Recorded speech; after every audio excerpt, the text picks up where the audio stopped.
Todd Ashker. In 2013, roughly 30,000 inmates across California's prison system stopped eating, all at once, coordinated across dozens of facilities, spanning rival gangs that had spent decades trying to kill each other. And the man who organized the entire thing, who brokered alliances between sworn enemies and brought the largest state prison system in America to a standstill, did all of it from inside a concrete cell he hadn't left in over 20 years. What nobody knew at the time was that Todd Ashker had also been filing federal lawsuits from that same cell, and one of them was about to reshape solitary confinement in the United States forever. Ashker's early legal education started with a bullet. He entered the California prison system at 18 on a burglary conviction, and by 1987, he was shot in the wrist by a correctional officer during a failed escape attempt at New Folsom. The bullet stayed lodged in his arm, and the incident became the basis for an early civil rights case that went all the way to the Ninth Circuit. In Ashker v. California Department of Corrections, decided in 1997, the court established that prisoners had a right to access law library materials. It was the first time Ashker put his name on a case. It would not be the last. By 1990, Ashker had been convicted of second-degree murder for the stabbing death of fellow inmate Daniel Lee Reese during what he described as a prearranged fight. That conviction sent him to the Pelican Bay Security Housing Unit on May 2, 1990, where the California Department of Corrections intended him to stay permanently. They validated him as an Aryan Brotherhood associate in 1988, a designation Ashker has always denied, and under the gang validation policy of that era, a single label like that could lock a man in solitary for the rest of his natural life. There was no review process, no release date, no appeal that went anywhere. The only way out was debriefing, which meant providing intelligence on other inmates. In the prison system, debriefing was a death warrant written in your own handwriting. Once you were labeled a snitch, every yard in the state became a crime scene waiting to happen. So Ashker stayed in his cell for 25 years. The Pelican Bay SHU was not a prison within a prison. It was a sensory void. Inmates spent 22.5 hours a day in windowless concrete cells with a poured slab for a bed, a steel sink, and lighting that never fully shut off. The remaining 90 minutes were spent alone in an exercise pen barely larger than the cell. There were no phone calls, no communal meals, no yard time with other human beings. Presidents came and went. The Berlin Wall fell. The internet transformed the planet. Todd Ashker experienced none of it. His only contact with the outside world was mail, which was screened, redacted, and delayed by weeks. What he did during those decades is what separates his story from every other lifer in the SHU. He turned himself into a jailhouse lawyer so effective that his legal work would eventually dismantle the very system holding him. In 2009, he filed what would become Ashker versus Governor of California in the Northern District of California. The suit argued that locking human beings in windowless cells for decades, based solely on an alleged gang label, with no meaningful process for challenging the designation, amounted to cruel and unusual punishment under the Eighth Amendment. The case was certified as a class action in 2014, meaning it no longer represented just Todd Ashker. It represented every inmate in the SHU system subjected to the same conditions. But the case that caught the world's attention was not the lawsuit. It was the hunger strikes. In July of 2011, inmates across multiple California prisons refused food for weeks. A second wave followed that September. Then, on July 8, 2013, the strike that changed everything began. It lasted nearly 60 days and involved an estimated 30,000 participants at its peak, according to CDCR figures, making it the largest prison hunger strike in American history. This is where the story takes a turn nobody expected. To organize a statewide action of that scale, Ashker had to accomplish something that prison officials had spent decades trying to prevent. He brokered an alliance, not between friends or allies, but between the four most violent prison gangs in California: the Aryan Brotherhood, the Mexican Mafia, the Black Guerrilla Family, and Nuestra Familia. These organizations had been murdering each other's members on the same yards and tiers for generations. Their racial politics, territorial disputes, and blood debts ran so deep that even sharing a meal would have been considered a betrayal a few years earlier. Ashker convinced all four to coordinate, from inside cells where none of them could see or touch each other. He told supporters on the outside that a core group of them were committed to taking the strike all the way to death if necessary. His attorney, Ann Wiles, told reporters that if Ashker had been released into the business world, he would have risen to the top very quickly, describing him as extraordinarily brave and willing to accept enormous risk. And according to Ashker, corrections officials told him directly in 2004 that he was considered a terrorist, and that he would remain in the SHU until he agreed to fully cooperate with authorities in dismantling the gangs. On September 1, 2015, the lawsuit settled. California agreed to end indefinite gang-based SHU placements. Inmates would be reviewed under a new step-down program, and gang validation alone would no longer justify permanent isolation. The SHU population at Pelican Bay dropped from 1,102 in September of 2015 to 476 by October of 2017. Men who had entered solitary during the first Bush administration walked onto general population yards during the Trump administration. Legal scholars called it the most significant solitary confinement reform in United States history, and every word of the original complaint had been drafted by a man who taught himself the law from an 8x10 concrete box. And somehow, it gets worse. Ashker was moved to Kern Valley State Prison after the settlement, but by 2017, reporters at The Nation and Solitary Watch documented that CDCR had already found workarounds to the consent decree, cycling Ashker back into administrative segregation under different bureaucratic justifications. The man who literally rewrote the rules of isolation in California was placed right back into a version of the same box. As of the latest reports, Todd Ashker remains alive and in custody. But Ashker's case was about policy. The man in the neighboring cell block had been locked in solitary even longer, and his story ends not with a settlement, but with a stabbing in broad daylight. Hugo Pinell. For 24 consecutive years, Hugo Pinell lived inside the Pelican Bay SHU, making him the longest-serving inmate in California isolation at the time. He survived the San Quentin Uprising of 1971, survived a 16-month trial that became one of the longest in California history, and survived decade after decade in a concrete cell with no natural light. That was August 2015. By September, he was dead, stabbed to death in an exercise yard within weeks of being released into general population. Pinell was born on March 10, 1945, in Nicaragua.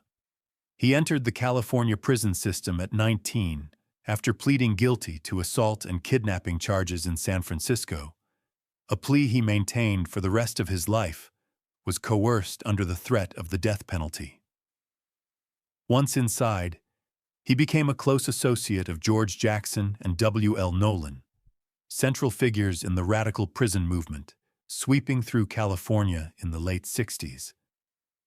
CDCR identified Pinell as a member of the Black Guerrilla Family, though Pinell denied formal membership for decades. Then came 1971, the year that turned Pinell from an inmate into a permanent fixture of California's most violent history. That January, he stabbed correctional officer Roy J. McCarthy to death at the Soledad Correctional Training Facility. 7 months later, on August 21st, the San Quentin Adjustment Center erupted. George Jackson attempted to escape. A firearm made it onto the tier. By the time it was over, 3 correctional officers, Frank DeLeon, Paul Cresines, and Jerry Graham, were dead, along with 2 inmates, John Lynn and Ronald Kane. It was one of the bloodiest days in the history of the California prison system. Pinell was charged as one of the San Quentin Six, the group of inmates prosecuted together for the uprising. The trial lasted 16 months and descended into chaos that made national news. Defendants were at points shackled to their chairs and gagged in the courtroom after outbursts that interrupted testimony. Security for the proceedings was unprecedented. The case became a symbol of the radicalized prison movement sweeping through California, and Pinell, already convicted of killing 1 correctional officer and connected to one of the deadliest prison events in the state's history, sat at the center of it. At the end of it, the jury convicted Pinell of 2 counts of assault on a guard for slashing the throats of correctional officers Urbano Rubiaco Jr. and Charles Breckenridge. Both officers survived. On the murder charges, Pinell was acquitted. That's not a typo, by the way. He was cleared of the killings, convicted of the throat slashings, and the time he had already accumulated ensured he would never see the outside world again regardless. Pinell was transferred to the Pelican Bay SHU in 1990. For the next 24 years, he existed in conditions designed to reduce a human being to a schedule. 22.5 hours a day in a windowless cell, 90 minutes in a solitary exercise pen. No communal meals, no yard time with other inmates, no physical contact during visits. His world was concrete, fluorescent light and silence. Through all of it, Pinell continued to file for parole. The board denied him 10 separate times, with the final denial on May 2, 2014. Each hearing ended the same way. The nature of his crimes, the violence of the San Quentin uprising, and the officer he had killed at Soledad followed him into every room. He participated in the 2013 hunger strike alongside Ashker and others from the short corridor. In January of 2014, as part of the broader population shifts triggered by the Ashker litigation, he was moved to California State Prison in Sacramento, also called New Folsom. After spending more than 2 decades in a box, Pinell was being placed into a general population facility. For a man with his reputation and his history, that transfer carried a weight that should have been obvious to everyone involved. In 3 years, Pinell would understand exactly what that transfer meant. On August 12, 2015, Pinell, now 71 years old, stepped into the New Folsom exercise yard. He had not been on an open yard surrounded by other inmates in a quarter century. The exposure was total. Within minutes, 2 Aryan Brotherhood inmates attacked and stabbed him to death. The killing was not a random act of yard violence. It was planned, sanctioned, and rewarded. The attack triggered a riot that injured 11 other prisoners across the facility. His attorney, Keith Watley, told the Associated Press afterward that Pinell had been a target from virtually every group in prison because of his notoriety and what he had done decades earlier, and that the attack was entirely foreseeable, which is what made it so much worse. The prison system knew his history. They knew the standing threats against him. They knew that the Aryan Brotherhood, the very organization whose members would kill him, had operated hit lists inside California prisons for years. They placed him in the general population anyway. The two men who killed Pinell were later identified through the federal Aryan Brotherhood prosecution that concluded in 2024. They earned AB patches for the murder, the gang's formal recognition for a sanctioned killing. The man who ordered the hit, Ronald Yandell, was convicted in April of 2024 of murder in aid of racketeering for Pinell's death. Yandell will appear later in this video. Hugo Pinell survived the San Quentin uprising, survived 24 years of solitary confinement, and was denied parole 10 times by a system that never intended to let him go. He lasted weeks in an open yard. 24 years of isolation kept him alive. The moment it ended, so did he. Rene Enriquez. The Mexican Mafia has a rule about membership that is not negotiable. You are in for life, or your life ends because you tried to leave. There is no resignation, no inactive status, no quiet retirement. The standing order on anyone who drops out is execution on sight, and that order does not expire. In 2002, Rene Enriquez, a maid colonel of the Mexican Mafia, who had ordered contract killings and run extortion networks across East Los Angeles, walked away from the organization and offered himself to the federal government as a cooperating witness. Then, on a day most people in the system assumed would never come, he survived long enough to be approved for parole over 20 years later.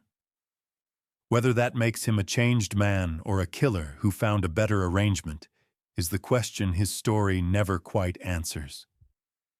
If you had asked anyone in Artesia, California about Enriquez in the late 1970s, they would have told you he was a kid from the neighborhood, already deep in the life.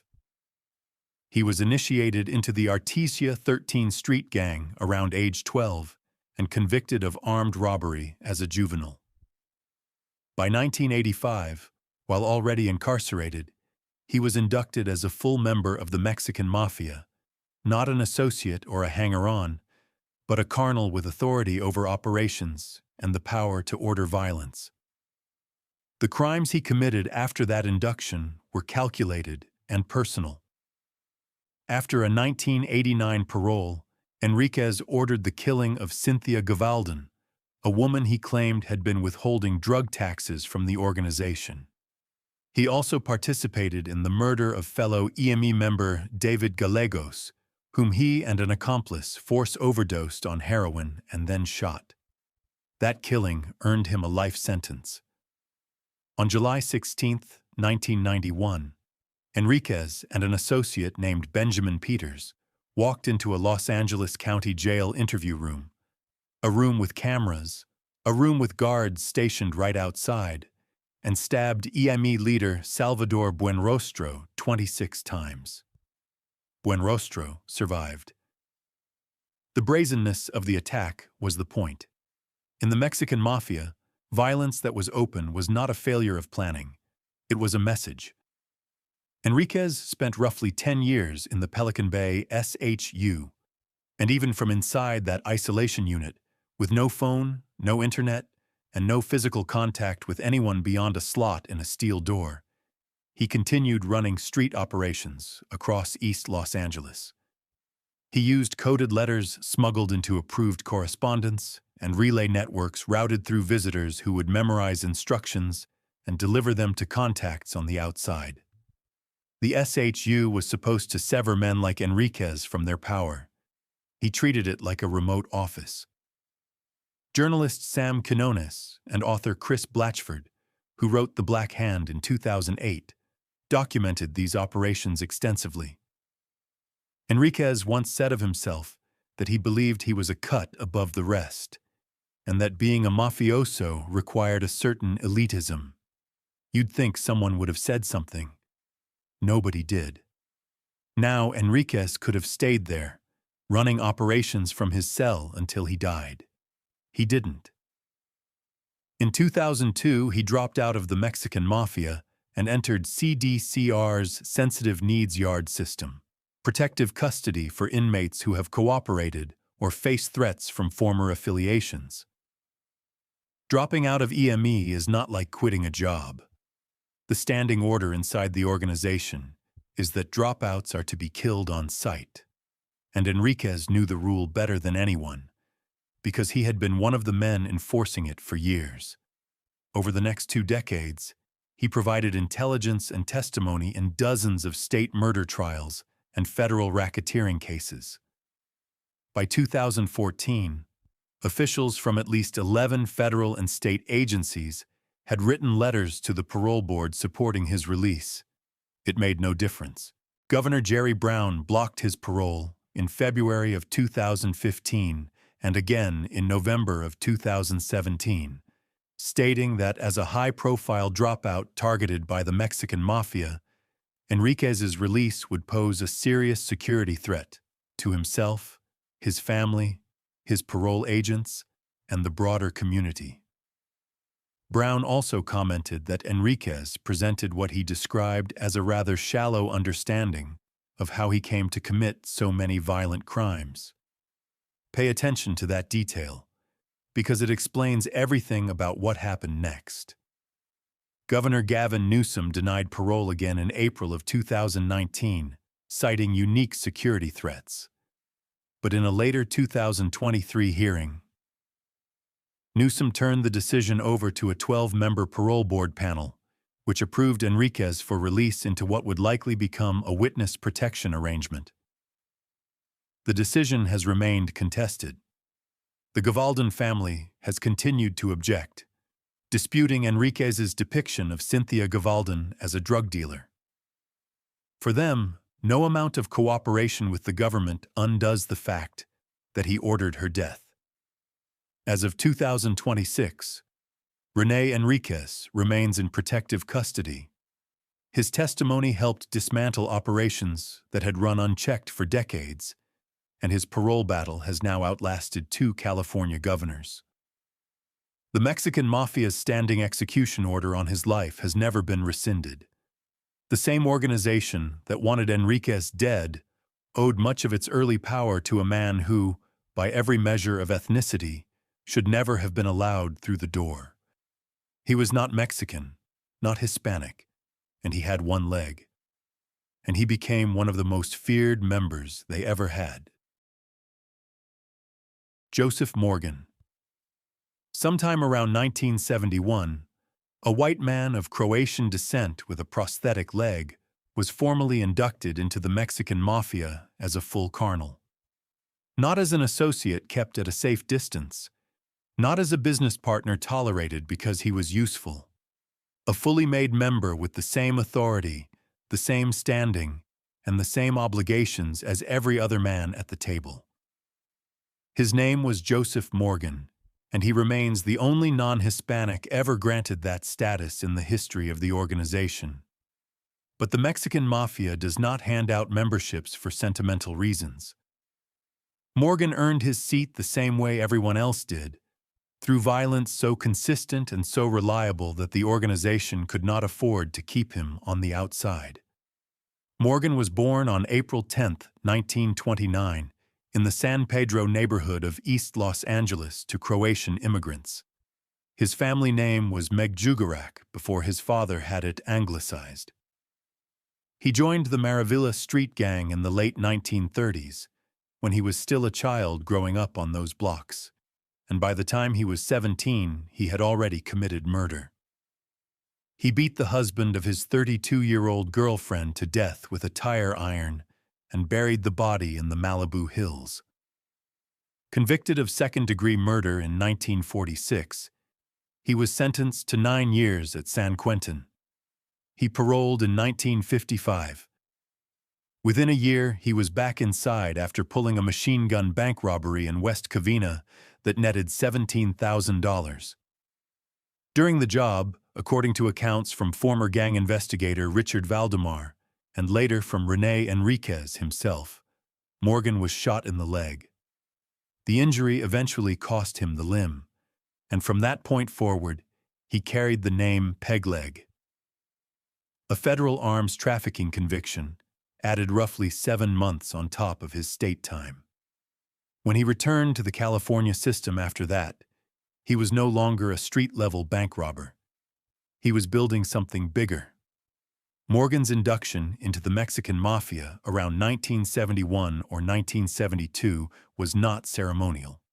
That same year, he carried out what is considered the first EME-ordered street execution in Los Angeles, shooting fellow member Alfonso Alvarez twice in the head in Monterey Park, because Alvarez had been skimming drug taxes from the organization, one of their own, executed in public, for stealing money. The message to every other member and associate in the system was absolute. Morgan then went on to cement the Mexican Mafia's narcotics pipeline with suppliers in Mexico, negotiate the loose working alliance between EME and the Aryan Brotherhood against the Black Guerrilla family, and run the organization's operations from inside San Quentin, Folsom, and eventually Pelican Bay. A one-legged Croatian immigrant, running the backbone of one of the most feared prison gangs in the country from a series of maximum security cells. And no, I'm not making that up. Morgan's reach extended into Hollywood, whether Hollywood wanted it or not. When Edward James Olmos released American Me in 1992, a film depicting a fictionalized version of the Mexican Mafia's rise, Morgan sued Olmos, Universal, and the producers for $500,000, claiming the character played by William Forsythe had been based on him without consent. The lawsuit was one thing, the murders were another. American Me was also reportedly connected to the killings of at least 2 of its consultants, people who had provided insider knowledge about EME to the production. Those murders have never been prosecuted. The character Miklo Velka in Blood In, Blood Out, released in 1993, is also loosely modeled on Morgan's life. 2 major studio films drew on one man's story, and both left bodies behind.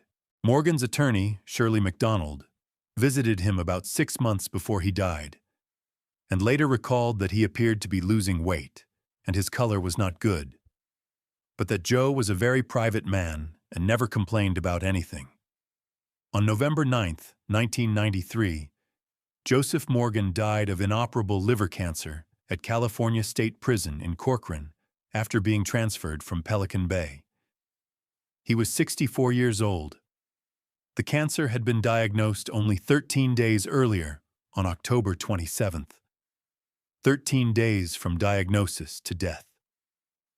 The disease had been growing inside him for months, possibly much longer, and Morgan either did not know or refused to acknowledge it. He was not the kind of man who asked for help, and the prison medical system of the early 90s was not the kind of system that went looking for problems in aging lifers.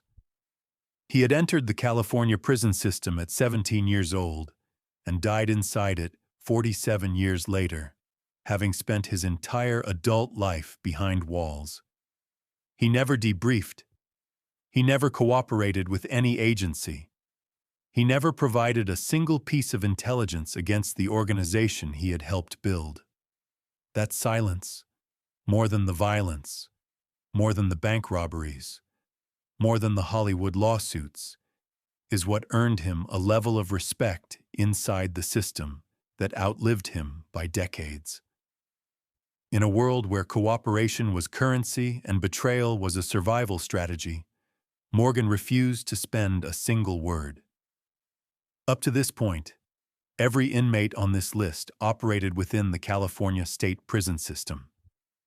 The next man turned a prison gang into something that operated across the entire federal system, and the way he communicated his orders would become one of the most disturbing pieces of evidence ever presented in a federal courtroom. Barry Byron Mills. How does a man convicted of robbing a convenience store in 1969 end up running a criminal organization with an estimated 15,000 to 20,000 members from inside the most secure prison in the United States? Barry Mills managed it, and he did it without ever setting foot outside of a federal facility after his mid-20s. By the time a jury in Santa Ana deliberated his fate in 2006, prosecutors had connected his name to roughly 30 murders and attempted murders. 9 of the 12 jurors voted to execute him. The other 3 voted for life. Because the decision required unanimity, the judge declared a penalty-phase mistrial, and Barry Mills received 4 life sentences instead. 3 votes. That was the distance between a lethal injection and a quiet death on his own schedule. Mills was born on July 7, 1948, in Windsor, California. He entered the state system in 1969 on the convenience store robbery charge and joined the Aryan Brotherhood at San Quentin, back when the AB was a small prison protection clique, concentrated in a handful of California and federal facilities, with no meaningful presence outside prison walls. Mills changed that. By 1979, he had nearly beheaded an inmate named John Marsloff in a bathroom at United States Penitentiary, Atlanta, over a gambling debt, earning an additional life sentence and the kind of reputation that moved through the federal system faster than any transfer bus. Around 1980, he was elevated to the AB's 3-member federal commission, the governing body of the organization. From that seat, he spent the next 2 decades transforming the Aryan Brotherhood from a loose gang of 50 or 60 members into a nationwide criminal syndicate with thousands of associates on the streets running drug operations, contract killings, and extortion networks. In one generation, one man, locked inside a federal cell, built all of that. The murders that brought Mills to trial in 2006 were spread across years and across facilities, and they followed a pattern prosecutors described as methodical. Arva Lee Ray was killed at Federal Correctional Institution Lompoc in 1989. Frank Joyner and Abdul Salam, both members of the D.C. Blacks Gang, were killed at United States Penitentiary Lewisburg in 1997 as part of a coordinated race war that Mills launched from his cell. The method of communication was what made the case unforgettable. Mills transmitted his kill orders through coded messages reportedly written in his own urine and smuggled tier to tier inside the prison. The idea that a man could start a war between gangs using nothing but coded language and biological fluid sounds like something invented for a film. It was documented federal evidence, presented in open court. The trial before Judge David O. Carter lasted 4 months and laid out a scope of violence that was staggering even by federal racketeering standards. Prosecutors detailed roughly 30 murders and attempted murders tied to the AB during Mills's leadership, and described how the organization identified its members through tattoos of shamrocks, the letters AB and the number 666. Orders for violence flowed through a chain of command that stretched from supermax cells to street-level associates who had never set foot in a prison. Mills was convicted alongside Tyler Bingham, Edgar Hevell, and Christopher Gibson. When the penalty phase began, his defense team attempted to humanize him in front of the jury. His attorney, Mark Montgomery, told the jurors that Barry Mills crochets. It was meant to suggest that Mills was still, underneath everything, a human being. It did not land.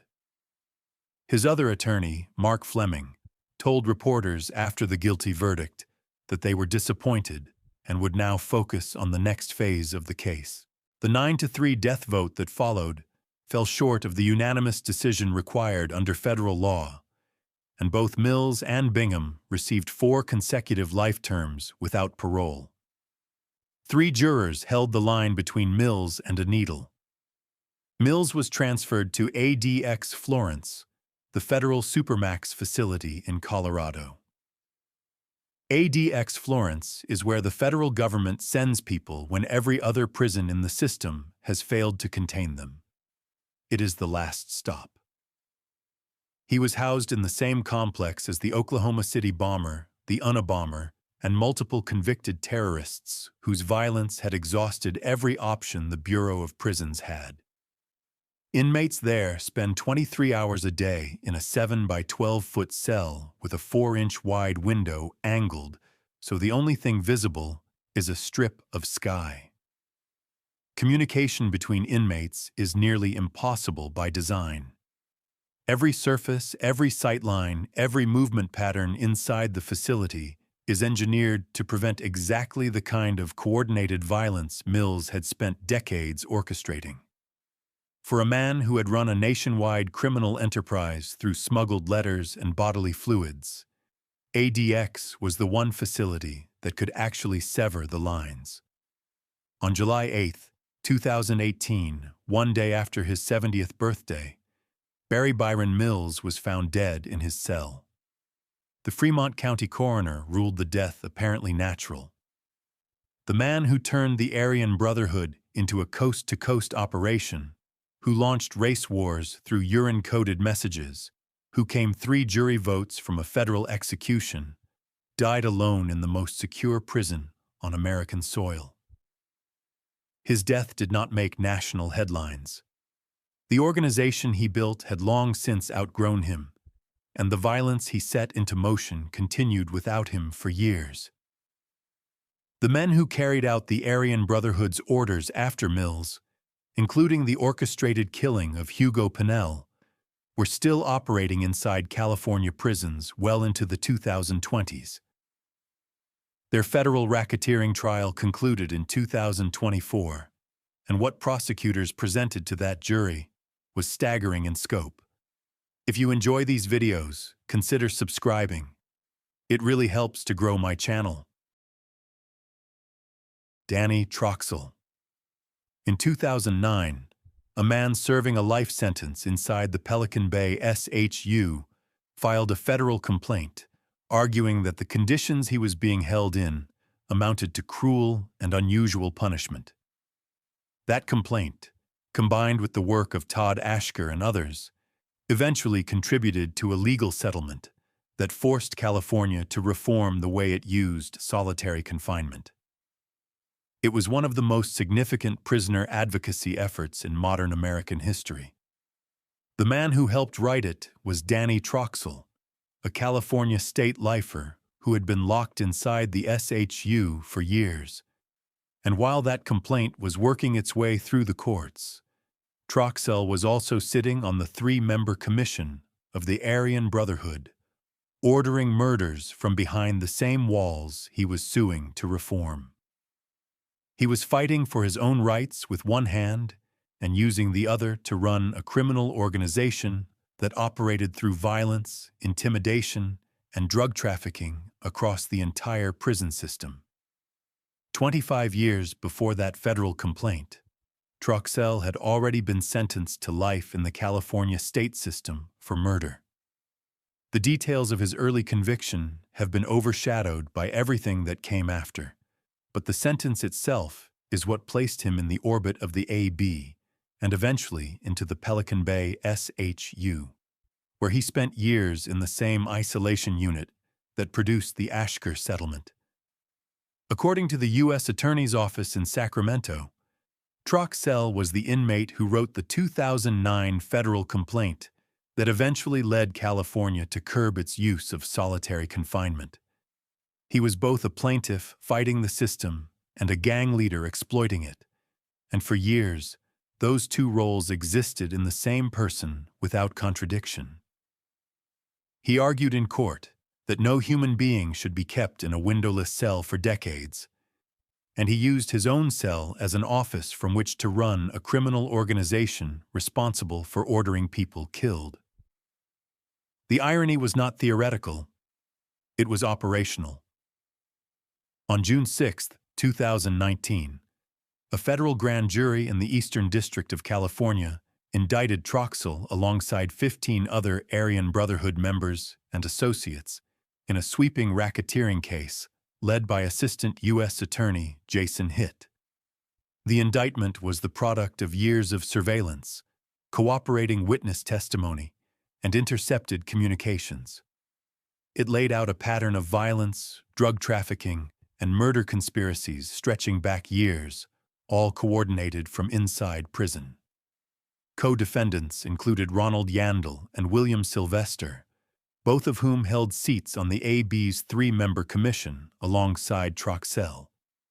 The 3 of them had been running the Aryan Brotherhood's federal operations from California state prison cells, making decisions about who lived and who died, while simultaneously complaining about the conditions of their own confinement. And somehow, it gets worse. Wiretap evidence captured during the investigation recorded Troxell explaining how the Aryan Brotherhood actually worked in his own words, on a line he did not know was being monitored. He stated that joining the organization required committing a murder, and that members could only leave the AB in death. Those were not the words of an outside observer or a government informant paraphrasing what they had been told. Those were the words of a man who sat on the governing body of the organization, speaking candidly about its internal rules, recorded on federal surveillance equipment and later played for a jury. The recordings gave prosecutors something they rarely have in gang conspiracy cases: a senior leader explaining the structure of the conspiracy in plain language, with no ambiguity and no room for an alternative interpretation. On April 30th, 2024, a federal jury found Troxell guilty of RICO conspiracy and conspiracy to commit murder in aid of racketeering for the killing of inmate James Mickey. The trial had stretched across weeks of testimony from federal agents, cooperating inmates, and forensic experts who mapped the AB's communication networks inside the California prison system. Troxell's defense attorney argued during trial that Troxell was actually a peacemaker inside the prison system, someone who called off murders rather than ordered them, and that the wiretap recordings had been taken out of context. The jury did not agree. They returned the verdict in under a day. That's not a typo, by the way. His defense was that the man who explained on tape that AB membership required murder was actually the one stopping the violence. Senior U.S. District Judge Kimberly J. Mueller sentenced Troxell to life in federal prison in Fresno in November of 2025. He was the 6th and final defendant in the case to receive a life sentence, capping a prosecution that had taken over 6 years from indictment to sentencing. He was approximately 72 years old at the time, meaning he had spent the majority of his adult life inside the system he first entered decades earlier for murder. After the verdict, on a transport bus leaving the courthouse, Troxell and co-defendant Ronald Yandell allegedly exchanged death threats with each other, 2 men on the same commission of the same gang, turning on each other the moment the convictions came down. The alliance that had held them together for years evaporated the instant the jury spoke. As of 2026, Danny Troxell is alive, serving life in Federal Bureau of Prisons custody. The man who helped reshape solitary confinement policy in California will spend the rest of his life in federal lockup for the crimes he committed from inside the very system he sued to change. And the co-defendant he allegedly threatened on that transport bus? His story involves one of the most calculated prison murders in California history, and a DEA agent who admitted in writing that he wanted to destroy him. Ronald Yandell. On August 12, 2015, Hugo Pinell was stabbed to death in a New Folsom exercise yard. That killing has already been covered in this video. What has not been covered is who ordered it, and why the federal government spent nearly a decade building a case to prove it. The man at the center of that case was Ronald Yandell, and the investigation that brought him down revealed just how deeply the Aryan Brotherhood had embedded itself into the daily operations of California's prison system. Yandell first joined the AB while serving a 10-year federal sentence for methamphetamine trafficking in the 1990s. That initial sentence should have been the end of his criminal escalation. Instead, it was the beginning. The federal system is where the AB recruits, and Yandell was exactly the kind of inmate the organization looked for. Violent, willing, and available. Shortly after his release in 2001, he committed a double homicide in Contra Costa County and received a California state life sentence in 2004. Once back inside, he did not fade into the general population. He did not settle into a routine of yard time and meal schedules. He climbed. Within years, he occupied a seat on the same three-member federal commission as Danny Troxell and William Sylvester, the governing body of one of the most dangerous prison gangs in America. From a shared cell at California State Prison in Sacramento, Yandell and Sylvester ran what prosecutors described as a full-scale criminal enterprise operating on both sides of the prison walls. Using contraband cell phones smuggled into the facility, the two men coordinated heroin and methamphetamine distribution networks on the streets while simultaneously ordering murders inside the prison system. A single cell phone in a maximum security prison can do more damage than a weapon. It connects a man serving life without parole to anyone on the outside, at any time, with no monitoring. The SHU was supposed to prevent exactly this kind of coordination. Contraband phones made the entire design irrelevant. But here's the detail that everyone missed at the time. While Yandell was running drug operations and ordering hits from his cell, the DEA was listening. Federal agents had been building the case for years, and one piece of evidence that surfaced during trial came not from a wiretap, but from the government's own files. A DEA case agent named Brian Naring wrote in an internal email that he wanted to crush Yandell so badly his teeth hurt. Yandell's defense team seized on the email and filed a vindictive prosecution motion, arguing that the case against their client was driven by personal animus rather than evidence. The motion failed, but the email became one of the most memorable details of the trial. On April 30th, 2024, the same day Troxell was convicted, a federal jury found Yandell guilty on a staggering list of charges. Murder in aid of racketeering for the August 12, 2015 killing of Hugo Pinell. RICO conspiracy. 5 counts of conspiracy to commit murder in aid of racketeering for plots targeting inmates Kenneth Johnson, James Mickey, Paul Diaz, Michael Tripp, and Doug Maynard. 2 counts of conspiracy to distribute methamphetamine and heroin. 5 counts of heroin distribution and 1 count of methamphetamine distribution. The scope of the conviction alone tells you what the AB's commission had been doing from behind bars for years. The Pinell murder, the centerpiece of the case, was not an act of spontaneous yard violence. It was a sanctioned operation, planned in advance, approved through the AB's chain of command, and carried out by members who knew exactly what they were doing and why. The 2 inmates who carried out the stabbing earned AB patches for the killing, the organization's formal acknowledgement that they had completed a commissioned act of violence. In the Aryan Brotherhood, a patch is not a reward in the conventional sense.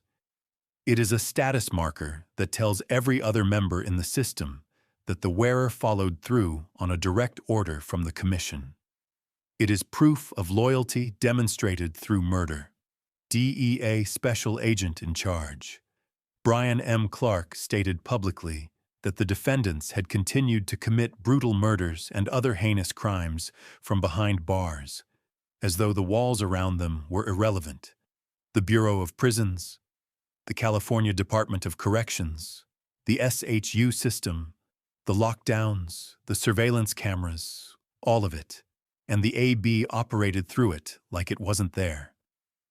Federal prosecutors did not seek the death penalty. Yandell received a mandatory life sentence. After the trial, he was charged separately with attempted murder for allegedly pulling a shank on two correctional officers during a confrontation, adding yet another violent act to a record that already spanned decades. He has since been transferred to USP Atwater in federal custody. You'd think someone would have said something. Nobody did.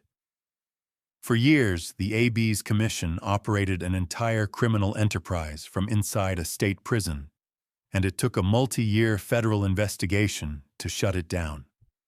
As of 2026, Ronald Yandell is alive, serving life in federal custody.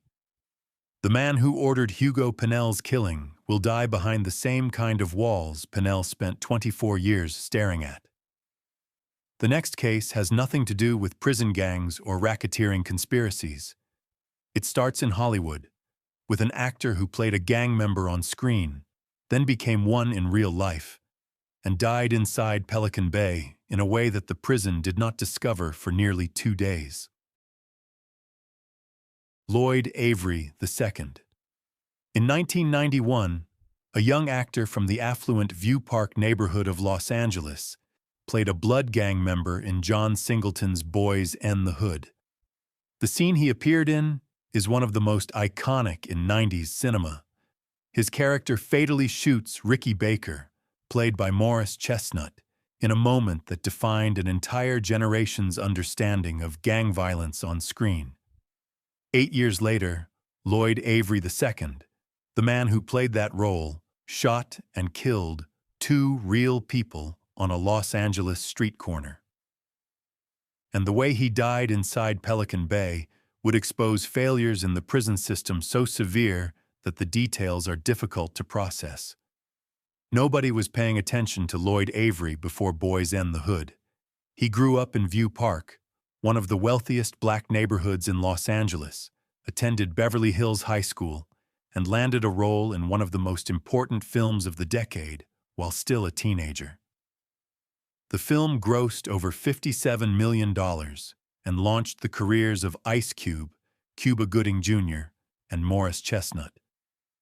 Avery was a small part of that success, but he was part of it.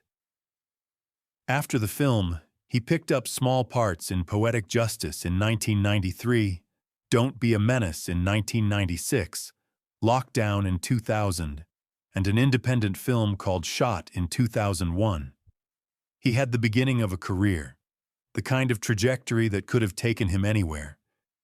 He also had a life that was moving in a very different direction outside of the audition rooms, and by the late 90s, the direction had won. By the late 90s, Avery had become a self-styled Bloods affiliate living in a neighborhood known as the Jungle. He had the word Jungles tattooed above his left eyebrow. On July 1, 1999, he fatally shot Annette Lewis and Percy Branch near Santa Barbara Plaza in Los Angeles. He was arrested on December 8th of that year after a police chase that ended outside his grandmother's home. At trial in December of 2000, before Judge Robert J. Perry, the case nearly collapsed for reasons that had nothing to do with Avery's guilt. The LAPD had destroyed ballistic shell casings from prior Avery-related shootings, evidence that could have been critical to the prosecution's timeline. The judge called it an embarrassment and described it as shoddy police work. On the witness stand, Avery offered an alibi claiming he had been somewhere in Hollywood at the time of the killings. The jury rejected it. He was convicted on 2 counts of first-degree murder and sentenced to life without the possibility of parole. He arrived at Pelican Bay in March of 2001. Inside prison, Avery became a born-again Christian. Other inmates gave him the nickname Baby Jesus. He attended chapel regularly, studied scripture, and by all accounts, seemed to have found something that anchored him. In August of 2005, he was paired with a new cellmate named Kevin Gerald Roby. This decision seemed small at the time. It wasn't. Roby had been convicted of attacking and killing his own sister, Velma Lynn Hill, in 1987. He identified himself as a Satanist, signed his correspondence with the name Satanic Christ, and had a documented history of violent behavior inside the prison system. Avery, by contrast, was a devout Christian who prayed openly and talked about his faith to anyone who would listen. On August 29, 2005, Avery wrote a letter to prison chaplain Dennis Clark, saying that he believed God had placed Roby in his life for a reason, and that he prayed for Roby to the Lord every day.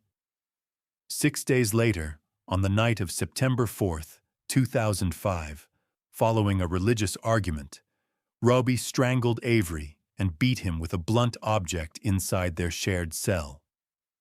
What happened next revealed how deeply broken the daily oversight at Pelican Bay was at the time.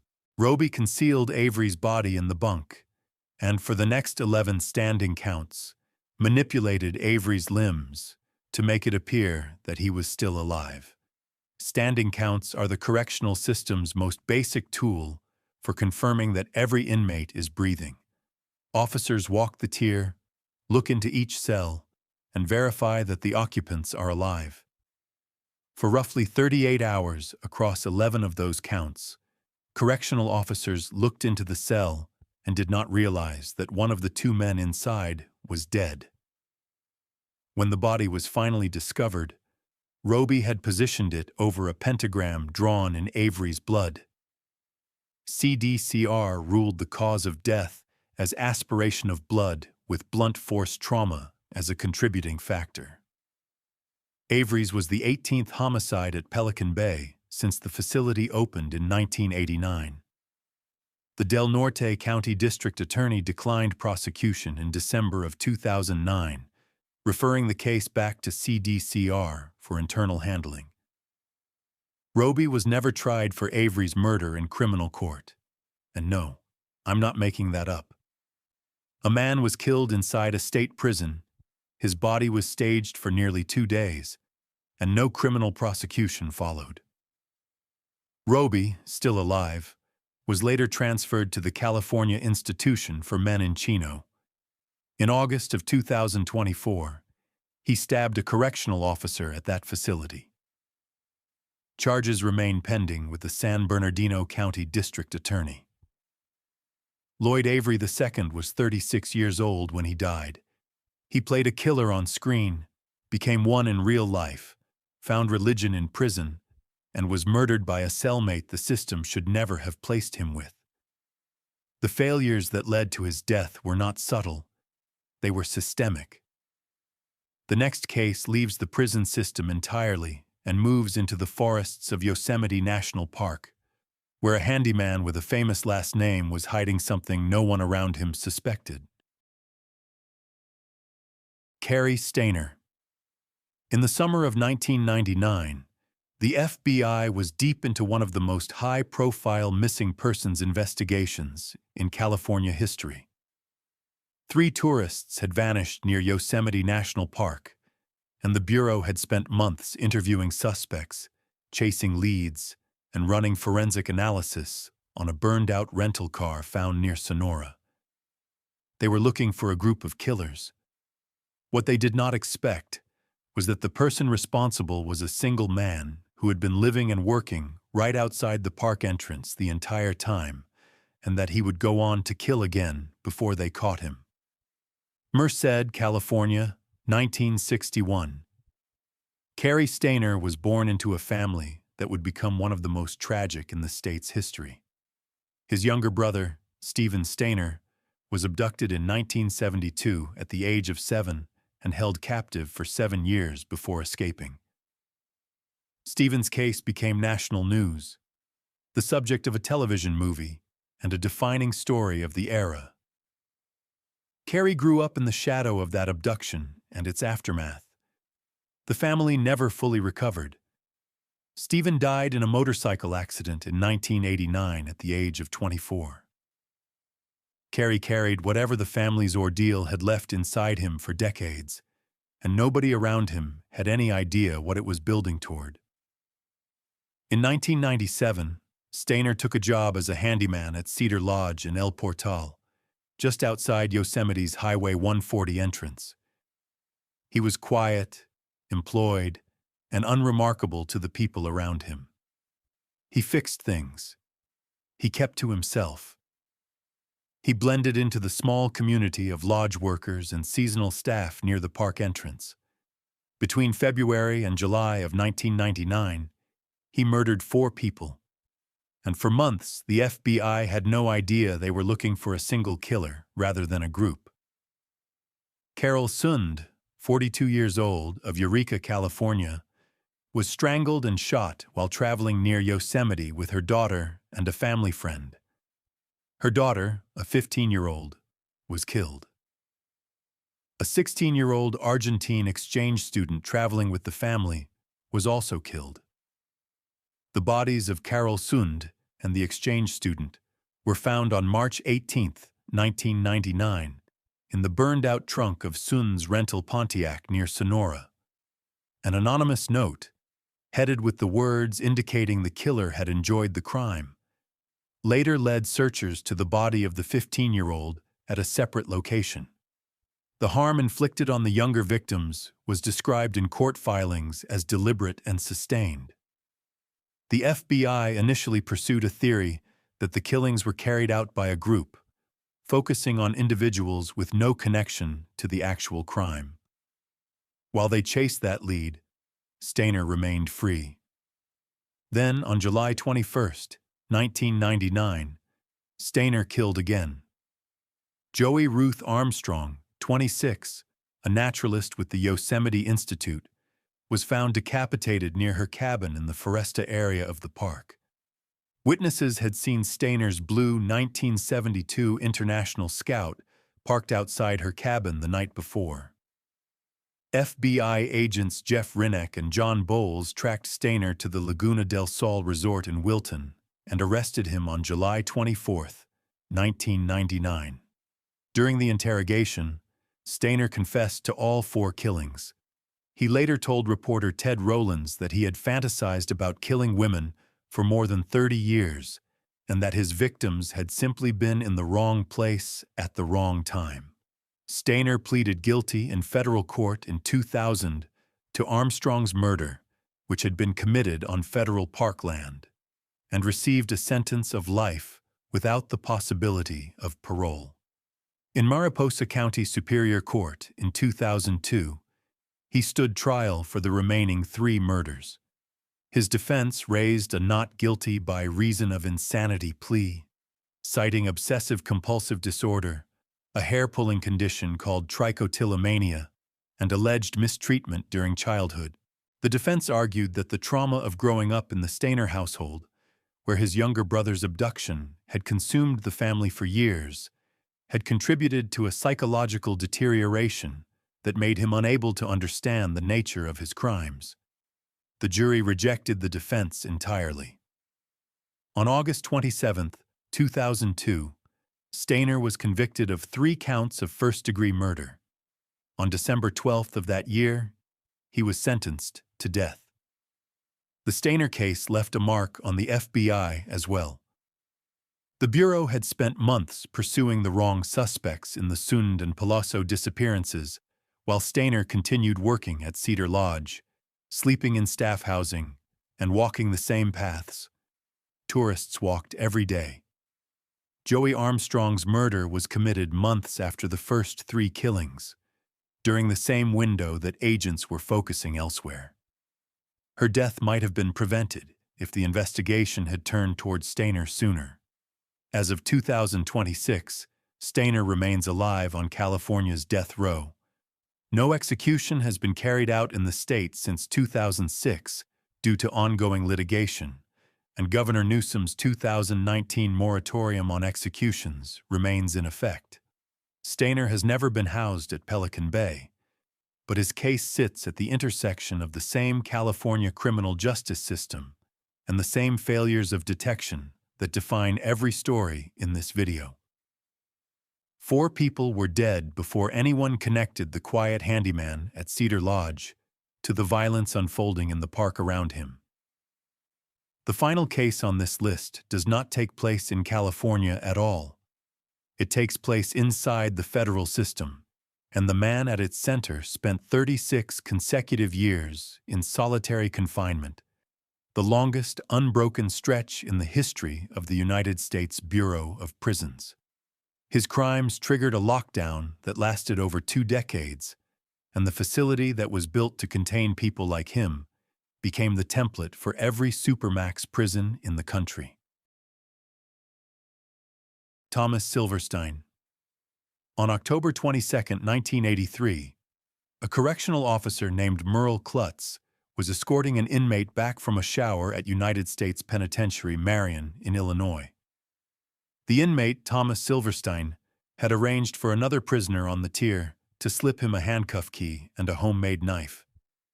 Silverstein freed his hands, turned on Klutz, and stabbed him roughly 40 times. Klutz, 51 years old, died on the tier. Hours later, on a separate wing of the same facility, fellow Aryan Brotherhood member Clayton Fountain killed correctional officer Robert Hoffman using nearly identical tactics. 2 officers murdered in the same prison on the same day, using the same method. The response to those killings reshaped the American prison system permanently. How does someone end up in the position to kill a federal correctional officer inside a maximum security facility? For Silverstein, the path started with an armed robbery conviction in 1977 that placed him in federal custody. Once inside, he was drawn into the Aryan Brotherhood and quickly became one of its most violent members. At USP Marion, Silverstein was convicted of 2 prison murders before the Klutz killing. Robert Chappelle, a leader of the D.C. Blacks Gang, was strangled by Silverstein and Clayton Fountain in 1981. Silverstein's conviction was later overturned on appeal, though he was convicted again on remand.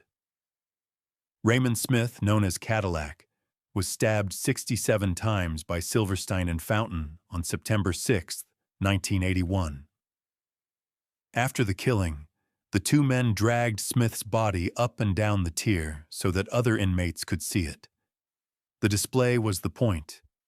It was the Aryan Brotherhood's way of sending a message that could not be misunderstood. Courts would later describe Silverstein and Fountain as masters of prison murder.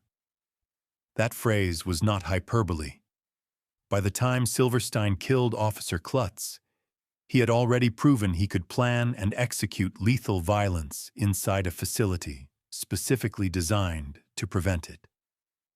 The dual murders of Klutz and Hoffman on October 22, 1983, triggered an immediate and permanent lockdown of USP Marion. Every inmate in the facility was confined to a single cell. The lockdown lasted 23 years. For more than 2 decades, every inmate at Marion lived under the same restrictions that most prison systems reserve for temporary emergency measures. There was no communal dining, no group recreation, no movement between units without full restraints and escort. The lockdown became the operational model for a new kind of facility, one designed from the ground up to prevent the kind of coordinated violence that Silverstein and Fountain had demonstrated was possible even inside a maximum security institution.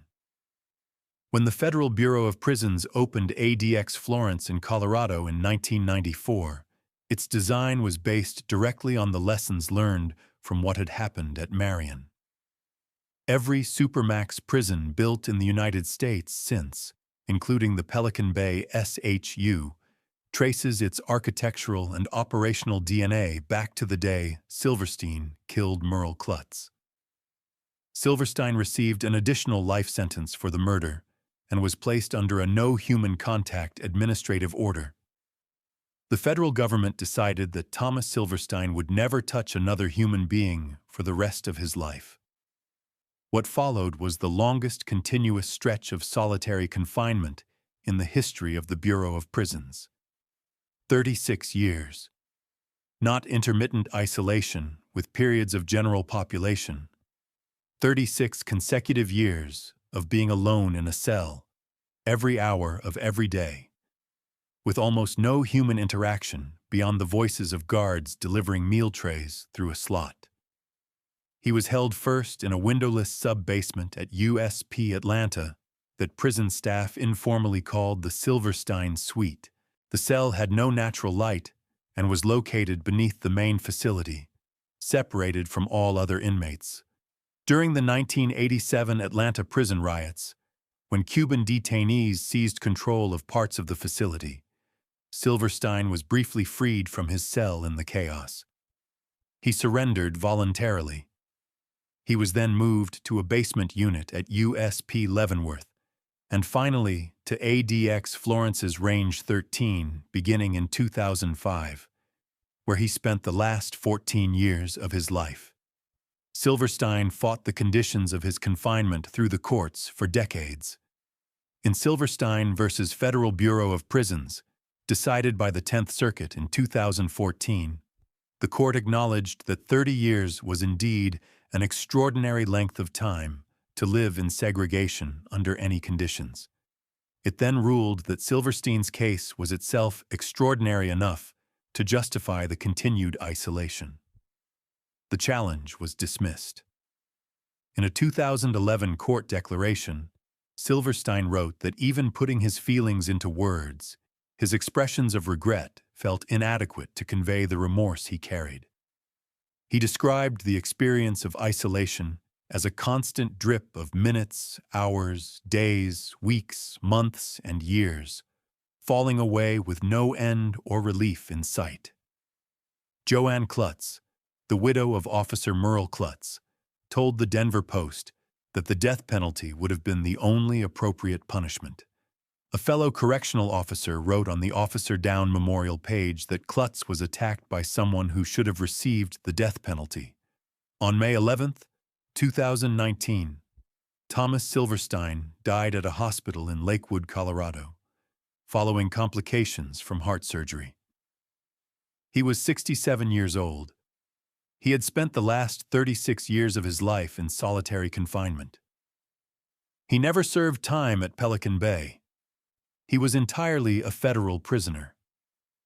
But his actions created the architectural blueprint for every supermax facility in the country, including Pelican Bay itself, and the legal arguments he raised about the limits of isolation echo through every case on this list.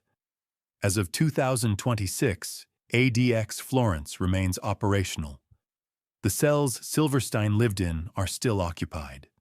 The lockdown protocols his crimes inspired are still in use. And the debate over whether any human being should spend 3 decades alone in a concrete box, regardless of what they have done, is still unresolved. Thanks for watching. Click here to see our next video.